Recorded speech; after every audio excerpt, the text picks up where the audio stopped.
खुश आमदीद दोस्तों। आज हम जिस मौजू पर बात करने जा रहे हैं वो है कभी भी न डूबने वाला जहाज़ टाइटैनिक। आज की इस वीडियो में हम ये जानेंगे कि डूबने के बाद इस जहाज़ के साथ क्या हुआ। सालों समंदर की गहराई में इसके मलबे पर जब रिसर्च की गई तो इससे क्या पता चला, ये सब कुछ जानेंगे हम आज की इस वीडियो में। वीडियो में आगे बढ़ने से पहले अगर आप लोगों ने हमारे YouTube चैनल को सब्सक्राइब नहीं किया तो जल्दी से चैनल को सब्सक्राइब कर लें ताकि आप मज़ीद ऐसी अच्छी वीडियोस देख सकें। इस वीडियो को स्किप बिल्कुल भी नहीं करना और अगर वीडियो अच्छी लगे तो इसको लाइक और शेयर ज़रूर कीजिएगा। तो चलिए बढ़ते हैं वीडियो की तरफ। टाइटैनिक शिपरेक पर इन्वेस्टिगेटर्स ने एक अजीबोगरीब चीज़ का जायज़ा लिया। समुंदर की गहराई में जहाज़ का अगला हिस्सा काफ़ी अच्छी हालत में था, जबकि जहाज़ का पिछला हिस्सा 2000 फुट की दूरी पर बहुत ही ख़राब हालत में मिला। बेशक 100 सालों तक समंदर की गहराई में पड़े रहने से लोहा और स्टील गल जाता है, तो अगर ये दोनों एक ही शिप का हिस्सा थे और एक ही वक्त में डूबे थे तो फिर अगले और पिछले हिस्से में इतना ज़्यादा फ़र्क क्यों था। रिसर्चर्स का मानना है कि जिस रात टाइटैनिक आइसबर्ग से टकराया था, इसके अलावा भी इसके पिछले हिस्से के साथ कुछ हुआ था, मगर सवाल ये है कि आखिर क्या। नाजरीन, 1912 में जिस रात टाइटैनिक के साथ ये हादसा पेश आया था उस वक्त वो कनाडा के न्यू फाउंडलैंड से 700 किलोमीटर दूर समंदर के दरमियान बिल्कुल अकेला था। इसमें टोटल 2240 लोग सवार थे, जिनमें से 1500 लोग अपनी जान गंवा बैठे। वो जिसको अनसिंकेबल कहा जाता था वो देखते ही देखते काले समंदर की नज़र हो गया। इस शिप की तबाही के आई विटनेस सिर्फ वही लोग थे जो अटलांटिक ओशन के ठंडे पानी में कूद गए। आइसबर्ग से टकराने और जहाज़ के डूबने तक इसके साथ जो भी हुआ, इस सब का रिकॉर्ड इन लोगों के अलावा किसी के पास मौजूद नहीं था। पहली रेस्क्यू शिप कारपैथिया भी टाइटैनिक डूबने के करीब 1.5 घंटा बाद वहां पहुंची। खुशकिस्मती ये थी कि कारपैथिया को इमरजेंसी मैसेज टाइम पर मिल गया था, वरना जो लोग समंदर में कूद गए थे इनका बचना भी बहुत मुश्किल होता और इस जहाज़ के हादसे के बारे में आज तक भी किसी को मालूम ना पड़ता। इन्वेस्टिगेशन के दौरान पहले तो किसी को मालूम नहीं था कि आखिर इस शिप के साथ हुआ क्या है, लेकिन फिर बचने वालों ने बताया कि शिप की टकराव एक आइसबर्ग से हुई थी। इन बयानात को मौका पर मौजूद आइसबर्ग को देखकर कंफर्म भी किया गया, जिस पर टाइटैनिक का रेड पेंट अभी तक लगा हुआ था। इस दौरान पता चला कि इस शिप की राइट साइड पर आइसबर्ग से टकराने की वजह से 300 फुट का लंबा सुराख हो गया था। दूसरी तरफ बचने वालों का कहना था कि शिप को डूबने में 2.5 से 3 घंटे लगे। इन्वेस्टिगेटर्स का मानना है कि अगर वाकई जहाज़ में 300 फीट का सुराख हुआ था तो इसको चंद मिनटों में ही डूब जाना चाहिए था, पर सच्चाई क्या थी ये इस वक्त किसी को भी मालूम ना पड़ सका। सच्चाई जानने के लिए ज़रूरी था कि टाइटैनिक को ढूंढा जाए। कई सालों तक इस शिप को ढूंढा जाता रहा और हर गुजरते साल ये मामला और संगीन होता गया।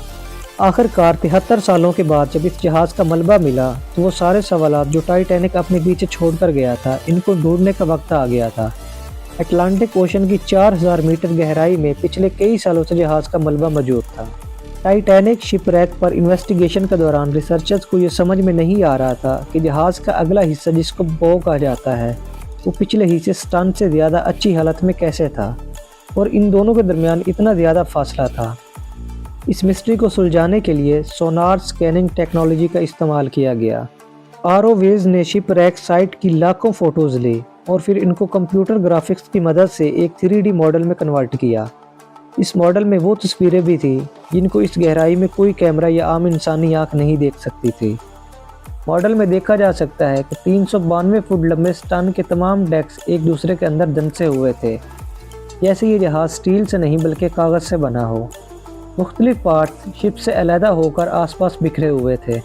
सिर्फ 2 इंजन ही इस वक्त शिप की बॉडी से जुड़े हुए थे। इसी मॉडल में एक और अहम इशारा भी छुपा हुआ है, वो इशारा जो स्टन की इस हालत के बारे में बता रहा है। 110 साल पहले जब स्टन ओशन के फ्लोर से आकर टकराया तो उसके निशान आज तक छपे हुए हैं। इन निशानात से देखा जा सकता है कि जब यह हिस्सा आकर टकराया तो उस वक्त ये एंटी क्लॉकवाइज घूम रहा था। साइंसदानों ने अंदाज़ा लगाया कि स्टन इस वक्त 80 किलोमीटर पर आवर की स्पीड से पानी में नीचे की तरफ जा रहा था। शिप का पिछला हिस्सा जब इतनी स्पीड से पानी में जा रहा था तो पानी में मौजूद पैदा होने वाली फोर्सेज ने शिप के लूज पार्ट्स को उखाड़ दिया और जब वो 4 किलोमीटर नीचे ओशन फ्लोर से टकराया तो इसके सारे डेक्स एक दूसरे के अंदर धंस गए। दूसरी तरफ जहाज़ का अगला हिस्सा इस वजह से ठीक हालत में था क्योंकि ये हिस्सा हाइड्रोडायनेमिक होता है, तो इस वजह से ये पानी में घूम नहीं रहा था और बिल्कुल ओरिजिनल हालत में फ्लोर पर जा गिरा था। आखिरकार इस मिस्ट्री को भी सुलझा दिया गया। लेकिन एक और सवाल भी अभी है जिसका जवाब भी मिलना ज़रूरी है कि टाइटैनिक शिप 2 हिस्सों में किस वक्त तकसीम हुई। जैसा कि आपको पता है कि शिप की 2 हिस्सों में टूटने की खबर आई विटनेस ने दी थी। सालों से माना जा रहा है कि शिप डूबने से पहले ही 2 हिस्सों में तकसीम हो गई थी। ये खबर काफ़ी हद तक सच भी थी, लेकिन ये पूरा सच नहीं है। जब बो सेक्शन के अंदर पानी भर गया तो वो पानी के अंदर चला गया, जिसकी वजह से स्टर्न सेक्शन का पूरा वेट जहाज़ के सेंटर पर पड़ रहा था।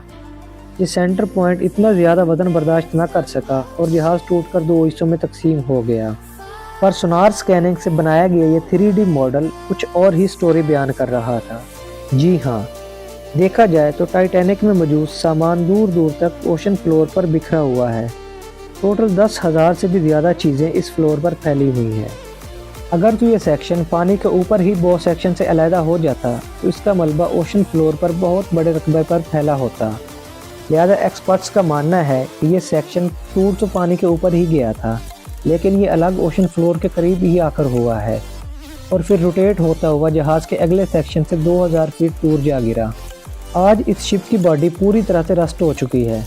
साइंसदानों का मानना है कि ओशन के इस हिस्से में ऑक्सीजन बहुत कम होता है, जिसकी वजह से रस्टिंग प्रोसेस बहुत स्लो होता है।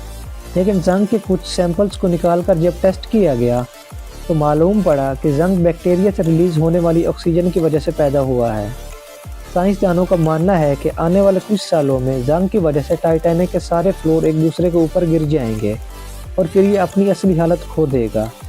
उम्मीद है कि आपको ये वीडियो पसंद आई होगी, तो वीडियो को लाइक और शेयर ज़रूर करना और चैनल को सब्सक्राइब कर दीजिएगा। शुक्रिया।